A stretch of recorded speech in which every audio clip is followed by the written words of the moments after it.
Om Shri Sai Ram. Offering my humble pranams at thy lotus feet of our beloved Lord, Father, Mother, and Guru, Bhagwan Sri Sathya Sai Baba. I welcome you all today, respected elders, dear brothers and sisters, and beloved children. A loving Sai Ram to one and all.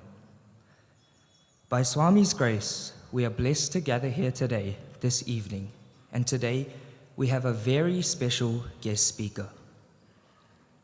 Mr. Jan Nigro from New York, USA, a devoted member of the Sai fold for more than 4 decades.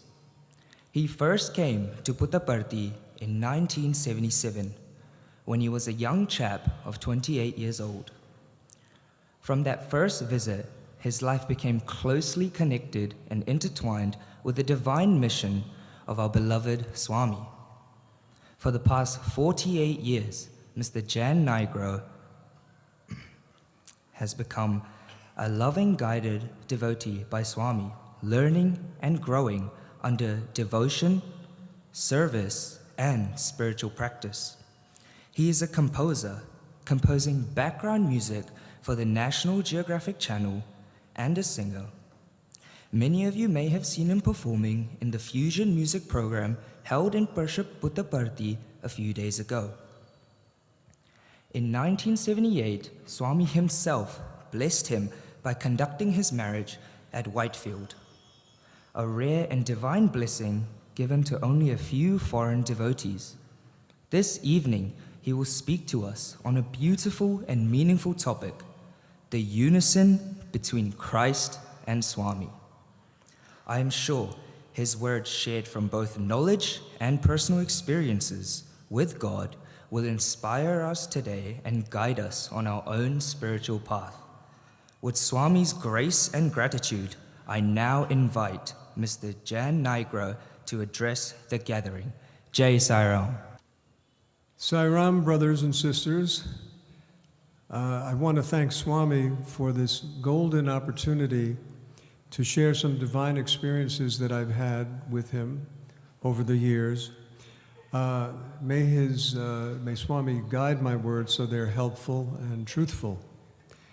I also want to thank Sri Chakravarti, the Global Council Chairman, Sri Ratnakar, the Management Trustee of the Sri Sathya Sai Central Trust, and all the members of the Central Trust and Global Council, and the organizers as well.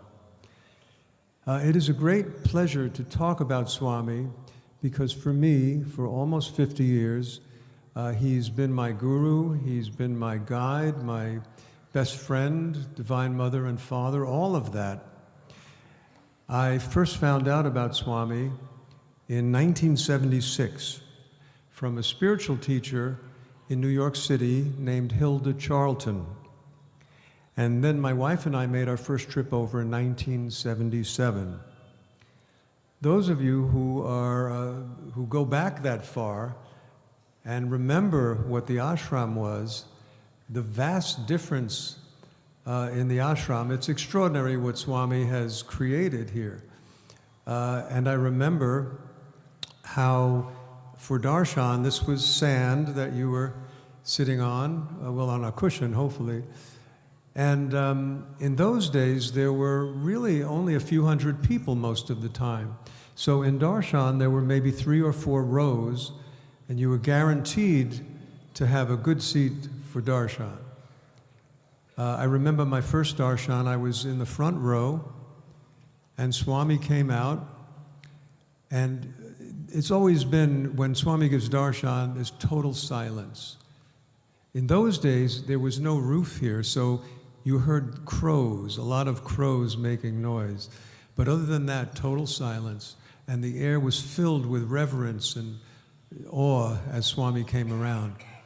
So there I was in the front row, and Swami is coming around. He's getting closer, and then he stopped right in front of me, and he looked down at me, and he asked me a question in a language that I didn't know.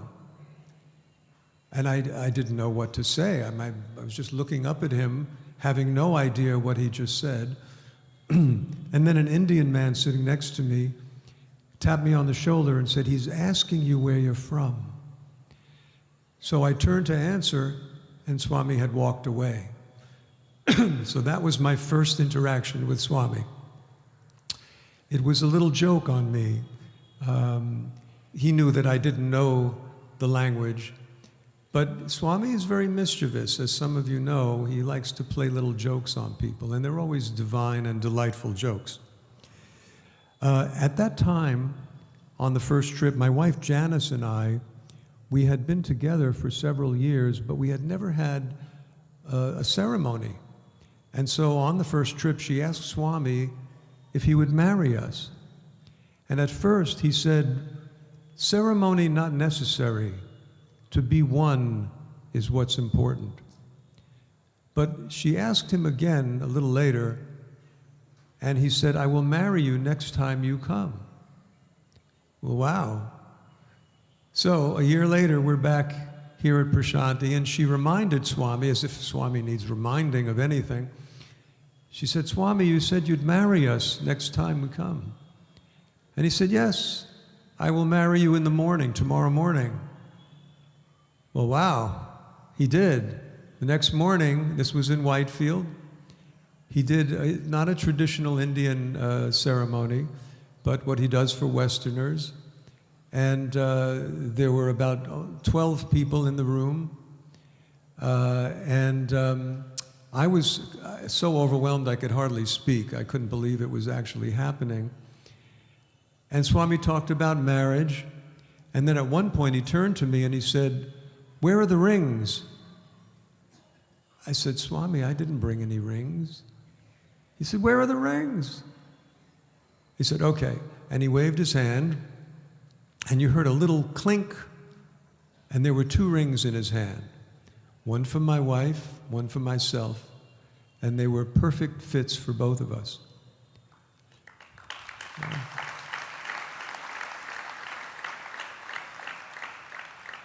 Now, my ring over the years turned black, and some of the stones fell out. And my understanding is that sometimes Swami will give somebody an object, and it draws out of them the karma or some kind of darkness. And that's what happened with my ring. I haven't worn my ring for many years. I have it in a little box at home. That did not happen to my wife's ring. So in 1978, in an interview on that trip, Swami told me I would be doing music in the future. And at that time, I wasn't doing music professionally, but about 9 years later, through his grace, I was blessed to have a beautiful music project that promotes spiritual ideals, which became my career and my wife's for 32 years. How it all happened would take much too much time, but my wife and I, we formed a music group of professional singers, adults, and professional young singers, teenagers, and I wrote the songs, and they were based on Swami's EHV teachings. We called the group Vitamin L. You can guess what the L stands for. We made several recordings that had, over a period of years, that had 52 songs that I wrote. We did 1,195 concerts, mostly in elementary schools. We performed at the United Nations. We performed with some very famous people, and we won a number of awards for all of our recordings. Although the songs were geared toward young people, the subjects of the songs really apply to any age at all. And some of the songs were used, have been used in EHV programs throughout the US and overseas. And although in America you can't go into an elementary school and talk about religion, I certainly couldn't go in and talk about Sai Baba, but all of these songs were based on his teachings, and we reached hundreds of thousands of children who learned these songs through the recordings and through the concerts, who were singing essentially Swami's teachings. In addition to my role as the songwriter and one of the performers in Vitamin L, my wife Janice was behind the scenes.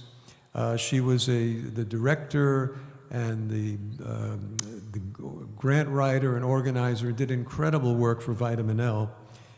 And both of us have always felt that it was just a divine gift from Swami to be able to do something like this, to use our creativity, to have jobs that spread love and goodwill and had spiritual ideals, and to make a living doing it. We did it for 32 years.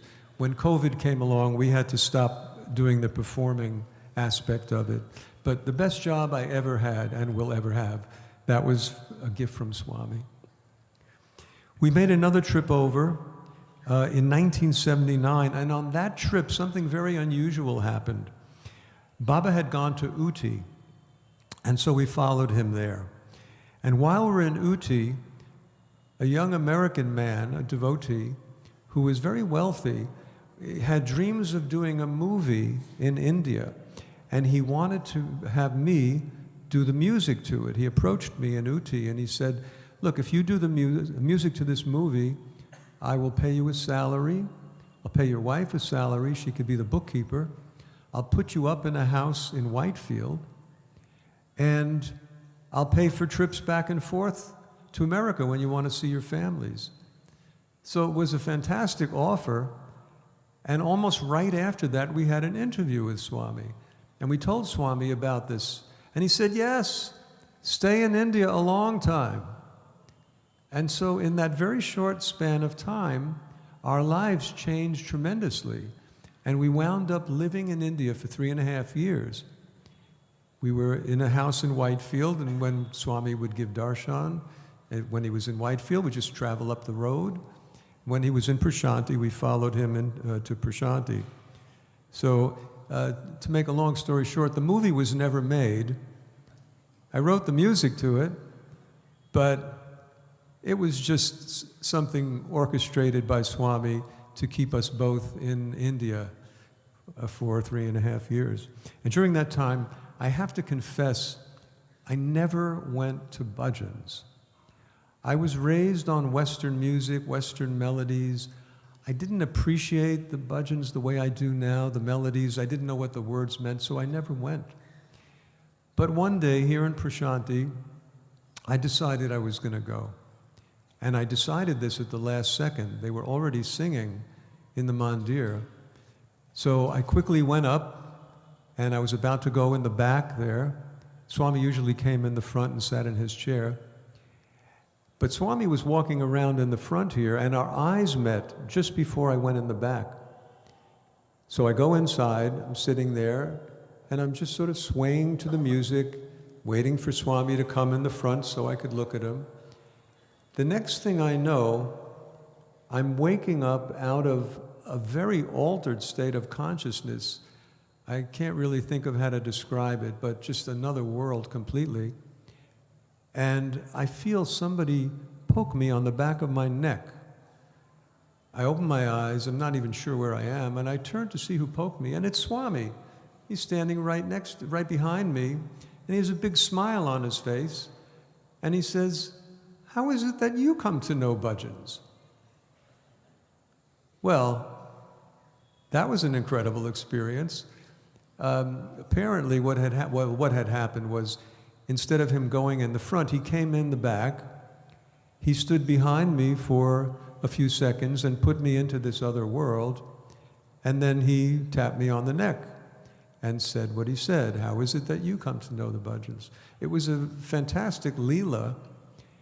And it showed me a few different things. One is, he can control your consciousness just by his will, because that's what he did there. And even though there were plenty of people, he knew that I didn't go to bhajans. How does he know this one guy doesn't go? Well, he knows a lot of things. He knows everything. And he's also showed me he has a great sense of humor. These leelas that happen, they're delightful, but they're also instructional, and they deepen our faith. We may accept intellectually, Swami knows, he's omniscient, omnipresent, and so on. But when we have an experience like that, it really confirms those, it deepens those feelings, it makes them real. So Well, I could go on and on about Swami, but I'm running out of time here. There are many beautiful things that happen to us as Swami devotees. It's not always an easy path. You know, the karma of many lifetimes, I mean, it's a great blessing, but is being burnt up in one lifetime. And that's can be a painful experience. And the ego is getting dissolved. Also, that can be a pretty rough ride, but what a great blessing it is. And there's plenty of tests as well. I can say I have not passed all of the tests, but he hasn't given up on me, and he won't give up on you either. We just have to keep going. He said we're all going to make it. That's his assurance, and we all will. Sai Ram. Thank you.